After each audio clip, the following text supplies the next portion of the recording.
Hi guys, this is Underground Midweek. I'm Kaylee. I'm Sean. This is Bob. I'm Conan. And this is the video where we really just go over what the message was last week if you're just curious or if you missed it. Conan, what was that about? So we've been working on a series called Expecting More of God, where we kind of untangle our understanding of who God is with what we've learned about people in our own relationships, because God is perfect and people aren't perfect. And so what we can expect from God is completely different than what we can expect from other people. And so that comes out, we've been working on two verses. 1 John 4:8, anyone who does not love does not know God, for God is love. So God is like the definition of love. He's the best example of love. And then 1 Corinthians 13:4-7 gives a whole bunch of different examples of what of what love looks like. It says, love is patient and kind. It's not jealous or boastful or proud or rude. It does not demand its own way. It's not irritable, and it goes on with a whole bunch of different examples. And so what we've said is God is love, and love is patient. That means that God is patient. God is love. Love is kind. That means God is kind. And so this last week we did God is love. Love is not jealous. So that means that God is not jealous. And so what we really talked about is there's a lot of people who have this understanding of God that he's kind of like this super jealous boyfriend. I mean, I think most people have kind of seen one of those, the abusive jealous boyfriend type, who doesn't let his girlfriend or his wife maybe see her friends. He doesn't let her answer phones without him there to listen to the conversation. If she ever even so much as looks at the guy, he's upset. We kind of expect that same thing from God sometimes. People are nervous about becoming a Christian because they think that as soon as they become a Christian, like all fun is gone.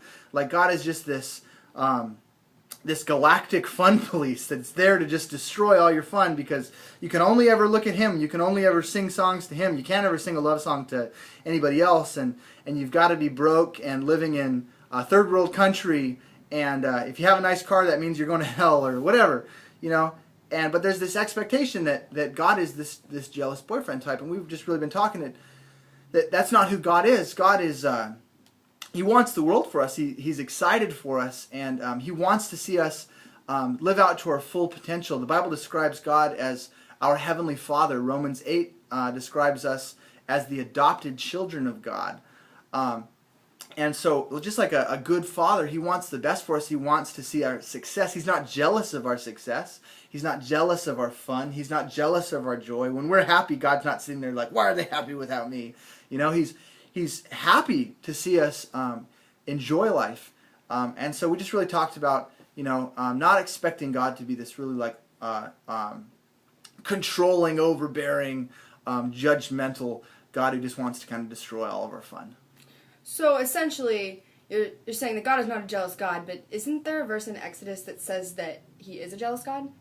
There is. And we talked about this last week. It's actually in Exodus 20. God is speaking to the Israelites. He says, you shall not make for yourself a carved image or any likeness of anything in heaven above, that's on the earth beneath, or in the water under the earth. You shall not bow down to them or serve them, for I, the Lord your God, am a jealous God. So God actually says, I'm a jealous God, but it's kind of two different things. And we talked about this is how God, one of the metaphors that the Bible uses often to explain our relationship to God is that of like marriage. And there's a whole bunch of different places in the Bible where it uses it. But in this verse, God is saying that He views idolatry as adultery. He views when someone who professes to love God then goes and bows down to an idol, he actually sees that as cheating. And so we talked about is in a relationship, especially in marriage, it's not wrong to be jealous in the case of cheating. As a matter of fact, we said it's actually probably a really positive thing. If someone's not jealous for you, that they want you for themselves, they have that one-on-one relationship with you that comes out of a marriage. If they don't respect that, they don't care about that, that's probably not somebody who's going to be faithful to you either. So we talked about that type of jealousy. That's a really positive thing. That's something that we actually should have in our relationship, because we want to maintain that oneness with our partner in marriage. But it's very different from being this overbearing, you can't talk to your friends, you can't have joy, you can't do anything outside of me because then I wouldn't be involved, and I have to be just the only thing in your life, and that's just not who God is. Does that answer your question? Mm-hmm. Cool. So that's kind of what we talked about this week. And next week we are going to be on God is not boastful or proud. So tune in next week, and we'll talk a little bit about that.